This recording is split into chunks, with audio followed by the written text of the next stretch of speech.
Hello, John here, and today I want to give a presentation about the economic climate of the USA. Specifically, I want to outline why the government may be unwilling to fix the underlying conditions afflicting the US economy.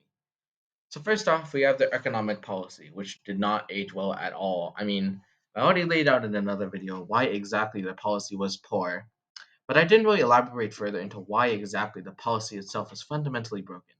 So I'll start with why consumer spending exploded as much as opposed to savings. When stimulus checks were released into the economy, at least some of that money logically would have been saved, but it seems that most of that money was spent, and that's mainly because when someone is given the money outright as opposed to when they have to earn money, they often spend that money differently.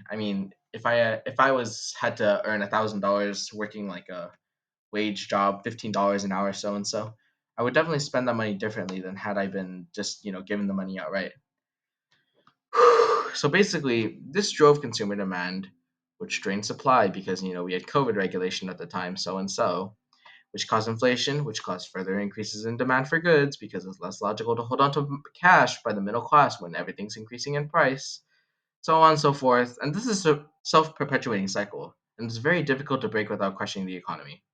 Now, remember how they said inflation was transitory from the beginning of 2021 to the end of, like, near the end of 2021? Because they said, oh, supply chain, so and so, it'll all sort itself out. And then when that didn't pan out, they shifted to saying, oh, inflation was all China's fault because of their overly strict lockdowns, or Putin's fault because of the war, or Exxon and Chevron's fault because the evil American oil companies are making too much money. And yeah, sure, the first two have some merit, like they definitely did contribute to inflation. But overall, the increasing of the deficit in the USA, coupled with the excessive printing of money, in my opinion, is mainly at what's fault for the situation we're in right now. Now, the Fed's kind of stuck between a rock and a hard place, where they either have to crash the economy or let the inflation get out of control. Side note: inflation is like, or rather, hyperinflation, which is what happens when you don't control your inflation, is like 100 times worse than an economic recession. Look at like Zimbabwe. I don't know, Russia post Soviet Union, Venezuela. Venezuela is a good one. Like all the citizens of these places, like their quality of living was basically like completely destroyed by hyperinflation. So I'd say that's actually the worst possible case scenario for the economy. So yeah, recession is probably what they have to do. So now that we've established the baseline for what we're working with, we may ask, why is the government not taking the necessary measures so we don't have further inflation? Well, there's the government lying. Well, this is where the government's lying because they're kind of underselling the threat of inflation to the well-being of the economy. I go further into depth in the why are we entering a recession video, but basically, we need 12% interest rates to combat 8% inflation because of the deficit, we can raise the interest rates to a max of 6% without crashing the economy due to the unbelievable deficit the US government has found itself in. And, because like every presidency since we left the gold standard, like after Clinton, because Clinton was actually not bad, like, yeah, in terms of money, anyways. Basically, we've doubled the deficit, everyone's doubled the deficit.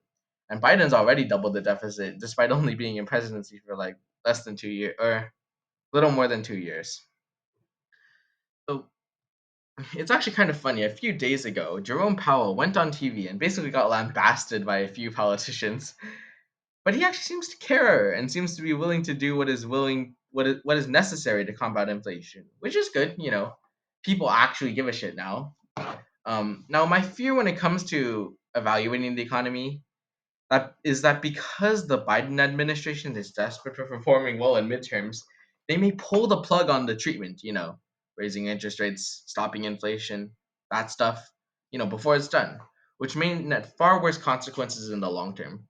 Think of it like, I don't know, getting off your meds, or I don't know, getting off your chemotherapy. Let's say you have cancer and you're getting off your chemotherapy early because, chemotherapy literally kills your cells. You're tired all the time, you can't function. Now you hate being on chemotherapy, so you get off of it early, and you feel great. You can actually function in society now, but you didn't exactly cure you didn't make the cancer not a threat. So you still have the underlying condition, but you basically just cut off the treatment early. And this basically makes it so later on down the line, when the problem comes up again, it's far worse because you didn't treat it all the way through the first time. And well, what do I mean? Like, how is the government not taking the necessary steps? Well, recently, Biden's party kind of announced two very interesting plans to raise their ratings in the midterms. The first one being the removal of the gas tax, which is very controversial, and the second being the borrowing of refined oil products to other countries, which is a little bit less well known. So now, on the surface level, you may say, wait, these are actually pretty good. I mean, they're making concerted efforts to ensure the economic well being of the average consumer. And it would seem that way until you register how these fundamentally contradict basically making inflation go down. First off, we have the gas tax reduction. Now, this policy may seem to make gas cheaper for normal consumers. And it kind of does. I mean, like 18 cents per gallon is nothing small. But in fact, by reducing the taxes, the government gives money to the people, which kind of causes inflation because they have more disposable income to spend on whatever they want. And the gas tax kind of like doesn't help with inflation. Not only that, but by reducing the taxes the government receives, it incentivizes people to consume more gas, which will probably increase the price over the 3 month period of the policy. Now this is to make the Biden administration seem more favorable to the average consumer. But by removing the taxes, I mean, I'm pretty sure, like, I read in an article, like, the government will be forced to stop $10 billion in spending to infrastructure.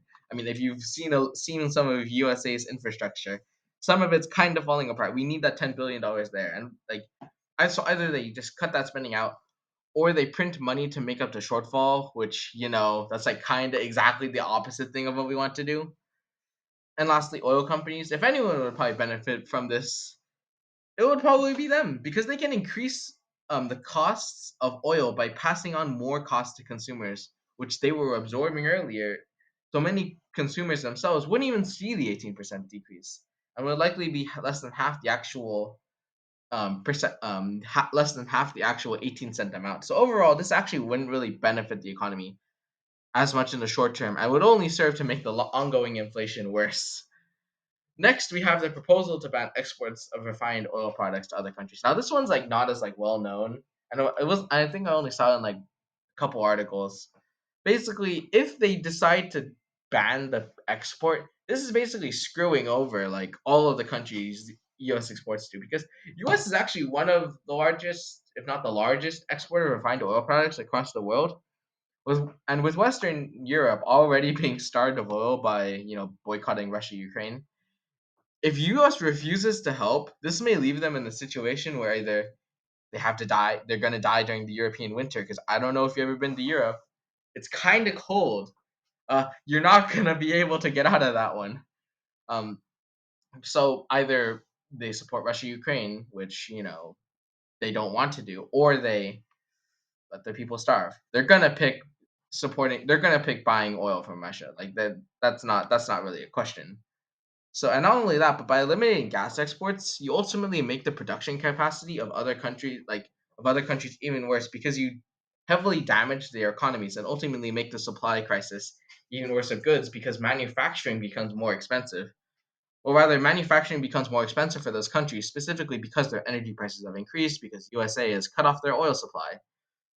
So it's important to remember that the only reason we export 6 million barrels a day in the USA is despite the already tight situation in America. It's because the situation in other countries is way worse. Like it's so bad. But I could probably cover that in another video. Now if you kind of want a real life example of pulling the plug on restructuring before it's finished, look at Greece 2008. Now I have to admit like there's a lot of differences. There's a massive difference between economically poor Greece and well the USA. I mean, come on. But the concept is the same. During the restructuring period, because after 2008, they defaulted on all their debt. Basically, they went through a restructuring period where very low government spending because they have to bring the government back into surplus in order to pay off their debts. Well, this is actually really painful on the people, and the people decided they didn't want to deal with it anymore. So they elected a new leader who kind of just ended this period you know, and actually like spent on the country, which made the lives of the people better in the short term, but ultimately didn't really do anything to address the underlying fundamental brokenness of the Greece economy and ultimately forced them to, get back on the lifeline. So all it did was basically make the economic recovery for Greece unnecessarily long, like even like way longer than had they just originally stuck to the original plan. And these plans that and like sure it's different, but these plans that the USA is kind of like making, stopping the oil exports, stopping the gas tax, demonstrates a fundamental misunderstanding of the state of the USA finds itself in on part of the policymakers. And ultimately, this practice of avoiding direct confrontation with the problems afflicting the US economy may be a cause for US citizens. Now, hopefully, like best case scenario, these policies are laughed out of there, like this, and they don't pass. But we can only hope that these things are just forgotten. So this has basically just been my rant. I mean, it's not as like informative as the other ones, I will admit. Mostly just me ranting. But yeah, I mean, that's just how it is sometimes. So I think I'll just be signing off for today. So see ya.